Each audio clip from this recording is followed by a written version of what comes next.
Welcome to my channel Hollywood screen. कहानी शुरू होती है केनेथ नाम के एक लड़के से जो कि अपने काम के लिए बहुत सीरियस था और वो सारे काम टाइम से पहले ही पूरा कर देता था।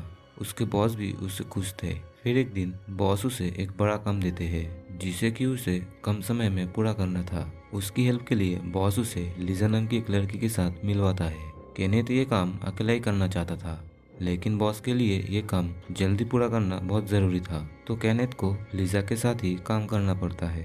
अब शाम को अपने अपार्टमेंट के बाहर केनेथ एक खूबसूरत लड़की के साथ अपने पड़ोस वाले को देखता है और वो पड़ोसी उस लड़की को अपने अपार्टमेंट में रूम के अंदर ले जाता है और उसके साथ इंटीमेट होता है। और ये सब कुछ केनेथ अपने अपार्टमेंट से सुन रहा था। अब अगले दिन केनेथ ऑफिस में अपने टेबल पर एक कार्ड को नोटिस करता है जिसमें कि एक लड़की निकी की फोटो थी। फिर उसका एक कॉलीग आके उसको बोलता है कि ये निकी एक डॉल है जिसे खरीद के लोग अपने सेक्सुअल फैंटेसी को निकी के साथ में पूरा कर सकता है। फिर उसका कॉलीग निकी के वेबसाइट को ओपन करके निकी के सारी फीचर्स दिखाता है और केनेथ निकी डॉल पर इंटरेस्ट दिखा रहा था। फिर ऑफिस में लीजा केनेथ से दोस्ती करने आती है, लेकिन केनेथ उस पर कोई इंटरेस्ट नहीं दिखाता है और लीजा वहाँ से चली जाती है। अब शाम होने पर केनेथ एक एडल्ट शॉप में जाता है और वहाँ पर क्रीपी शॉप ओनर को देखकर वो डर जाता है। फिर अगले दिन केनेथ ऑफिस में लीजा को देखकर उससे अट्रैक्टिव हो रहा था, लेकिन वो खुद ही उससे बात नहीं करता है। उसके बॉस उससे बहुत नाराज था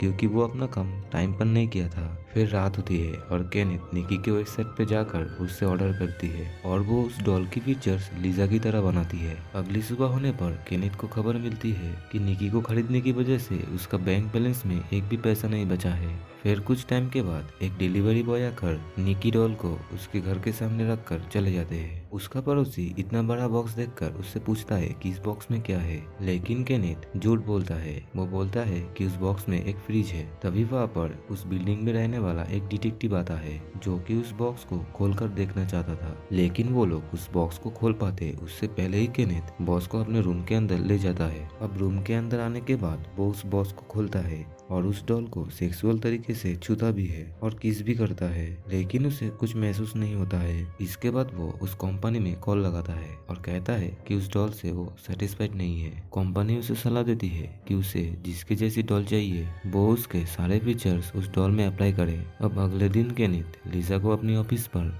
अच्छी तरीके से एब्जॉर्ब करता है। वो लीजा के सारे फीचर्स और गुण को वो निकी के ऊपर अप्लाई करता है और वो निकी के साथ इंटीमेट भी होता है। फिर नेक्स्ट डे उसे अपने ऑफिस में बॉस से पता चलता है कि लीजा को काम से निकल दिया गया है। फिर वो बॉस से कहता है कि उसके काम के लिए लीजा को जरूरत है। फिर वो लीजा से लॉकर रूम में मिलने जाता है और लीजा को कंफर्ट करता है। लीजा को काम के बारे में कुछ भी नहीं पता था, तो केनेथ उसके करीब आने के लिए उसे काम सिखाने लगती है। फिर धीरे धीरे उन दोनों की दोस्ती अच्छी हो रही थी। अब बॉस केनेथ को लीजा से दूर रहने के लिए कहता है क्योंकि उसे ऐसा लग रहा था कि केनेथ लीजा को सेक्सुअली हेरेस्ट कर रहा था, जिसकी वजह से उनके कंपनी को बुरा असर पड़ सकता था। ऑफिस के बाद में केनेथ वही एडल्ट शॉप में जाकर उनसे कुछ चीजें खरीद लेता है। फिर वो घर आकर उस एडल्ट चीजों को निकी के ऊपर अप्लाई करता है। वो निकी को एक एडल्ट पोज में लटका कर लीजा का पसंदीदा गाना लगाकर उसके साथ में डांस करता है और ऐसा इमेजिन करता है कि वो लीजा के साथ डांस कर रहा है। अब इन सब की वजह से केनेथ खुश रहने लगा था और ऑफिस में उसका काम भी बहुत अच्छी तरीके से चल रहा था और यहाँ तक वो लीजा की तरह ही सेम कपड़े वो निकी को पहनाता था। उसने पूरी तरीके से निकी को लीजा के रंग में रंग लिया था। अब केनेथ को ऐसा लग रहा था कि निकी भी उससे बातें करती है और अब वो भी पागलपन में निकी के साथ हर एक चीज करता है जो कि हर एक लोग अपने पार्टनर के साथ करता है। अब अगले दिन लीजा के काम को देखते हुए बॉस लीजा को फिर से काम पर रख लेते हैं और वो खुशी से केनेथ से हक करता है, जिससे कि केनेथ को एक अलग ही खुशी महसूस होती है। अब अगले दिन केनेथ सुबह उठकर देखता है कि उसके हाथ निकी के हाथ से बंधा हुआ है और इस बात से वो काफी ज्यादा शॉक था। फिर अपना हाथ खोल के वो ऑफिस चला आता है। अब ऑफिस में आने के बाद उसे अपने बॉस से अपने प्रमोशन का खबर मिलती है और अब ऑफिस में उसका खुद का भी एक केबिन होगा। कुछ देर के बाद लीजा भी उसके रूम में उसे कॉन्ग्रेचुलेशन कहने के लिए चली आती है और इस मौके पर दोनों शॉपिंग करने भी जाते हैं और लीजा अपना एक नया हेयर कट भी करवाता है। लीजा अब बिल्कुल निकी की तरह ही दिख रही थी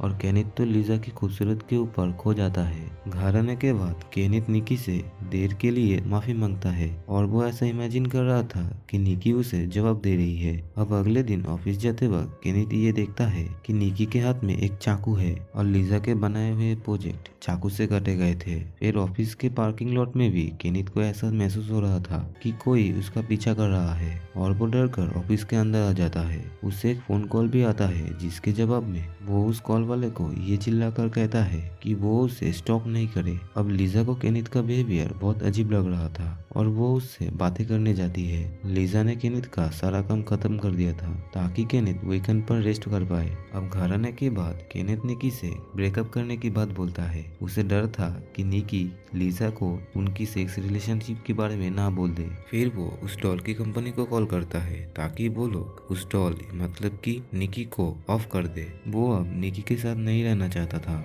अब अगले दिन सुबह वो फिर से अपना हाथ निकी के हाथों से बांधा हुआ देखता है और वो चुपके से ऑफिस जाता है लीजा से मिलने के लिए। फिर दोनों एक दूसरे से बातें करने लगते हैं। अब रात को केनेथ को ऐसा लग रहा था कि निकी उसका गला दबा रही है। फिर डर के वो उठकर निकी को गाली देता है और उससे कहता है कि वो लीजा से प्यार करता है। फिर वो निकी को उस बॉक्स में बंद कर देता है। यहाँ पर ऑफिस में लीजा को केनेथ की पहली वाली डीज दिए जाते हैं उसका काम करने के लिए। अब लीजा के साथ में ऑफिस के बाकी लोग बात करते हुए देख केनित बहुत जेलस फील करता है। अब दोनों फिर शाम को डिनर के लिए जाते हैं। अब डिनर के बाद लीजा केनित को अपने घर ले आती है और वहाँ पर वो दोनों इंटीमेट होते हैं। इंटीमेट होते टाइम केनित को बार बार निकी की याद आ रही थी। फिर वो डर के मारे घर पर चला जाता है, लेकिन घर आकर वो ये देखता है कि निकी बॉक्स के बाहर खड़ा हुआ है। फिर केनित उस डॉल को मारने लगता है और उसे बेड पर बांधकर उसे कई बार वार भी करता है और गला भी दबा रहा था। और ये सब की आवाज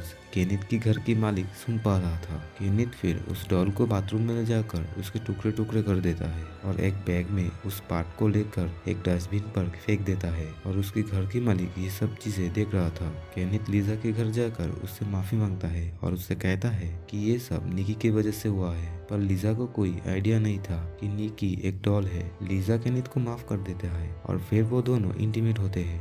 अब एक दिन ऑफिस में लीजा को निकी की वही फोटो मिलती है और लीजा को समझ आ जाता है कि निकी को उसकी तरह बनाने के लिए केनेथ ने उसका यूज किया है। और वो ये जानकर और भी ज्यादा गुस्सा हो जाती है कि निकी कोई लड़की नहीं है, वो एक सेक्स डॉल है। लीजा फिर उससे ब्रेकअप करके वहाँ से चला जाता है और केनेथ उसे रोकने की कोशिश करता है, पर उसका बॉस उसे रोक लेता है। बॉस केनेथ को एक नोटिस देता है कि अगर वो लीजा के पास फिर से गया तो वो उसे जॉब से निकाल देगा, क्योंकि अब वो लीजा को हैरेस करने लगा था। अब केनेथ यहाँ पर फिर से अकेला पड़ गया था, तो वो कंपनी में कॉल करके एक डॉल को ऑर्डर करता है, पर अब केनेथ के पास में इतने ही पैसे नहीं थे, तो इसीलिए वो डॉल उसे नहीं दी जाती है। अब परेशान होकर केनेथ डस्टबिन में निकी को ढूंढने जाता है, पर तब तक कचरा वहाँ से उठा ले गया था। केनेथ ने घर का रेंट भी नहीं भरा था और उस पर बहुत ज्यादा कर्जा भी आ गया था, तो इसलिए वो अपने बॉस से एडवांस सैलरी मांगता है। लेकिन केनेथ आजकल अपना काम ठीक से नहीं कर रहा था, तो बॉस उसे एडवांस पैसे देने की बजाय अपने काम से ही निकाल देता है। फिर गुस्से में वो लीजा से मिलने के लिए जाती है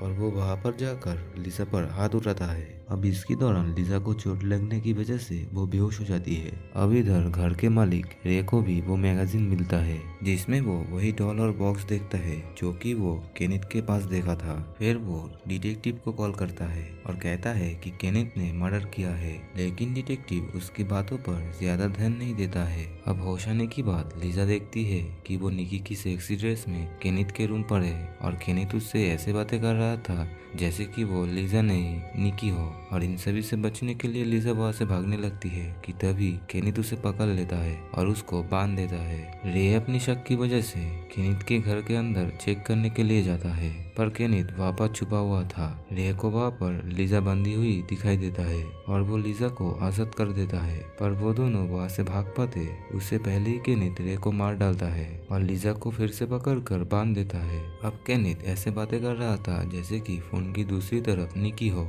और केनेथ रे की बॉडी के टुकड़े टुकड़े करके उसको डस्टबिन में फेंक देता है। केनेथ अब लीजा को निकी की तरह डॉल बनाना चाहता था और उसने पूरा प्लान भी कर लिया था कि लीजा की बॉडी को वो फ्रीजर करके रखेगा। फिर वो लीजा को निकी की बॉक्स में बंद कर देता है। अब अगले दिन लीजा को ऑफिस में ना देखकर सभी को थोड़ा अजीब लगता है और इधर केनिथ ने पूरी तैयारी कर ली थी लीजा को ऑपरेशन करने के लिए ताकि वो लीजा को एक डॉल बना सके। अब डिटेक्टिव को भी रे की बॉडी मिल जाती है और वो केनिथ को सावधान रहने के लिए बोल देता है, जो कि उसे पता नहीं था कि केनिथ ही वो कातिल है। यहाँ पर अब लीजा किसी तरह खुद को आजाद करके केनिथ पर अटैक कर देता है। वो केनिथ को मारने ही वाली थी कि तभी वहाँ पर डिटेक्टिव आ जाता है और लीजा को गोली मार देता है और सभी को ऐसा लग रहा था कि लीजा वो कातिल है और उसने केनिथ पर हमला किया है और इस वजह से केनिथ को उसका जॉब फिर मिल जाता है। और मूवी के आखिर में हम ये देखते हैं कि उसने एक नई डॉल भी खरीद ली है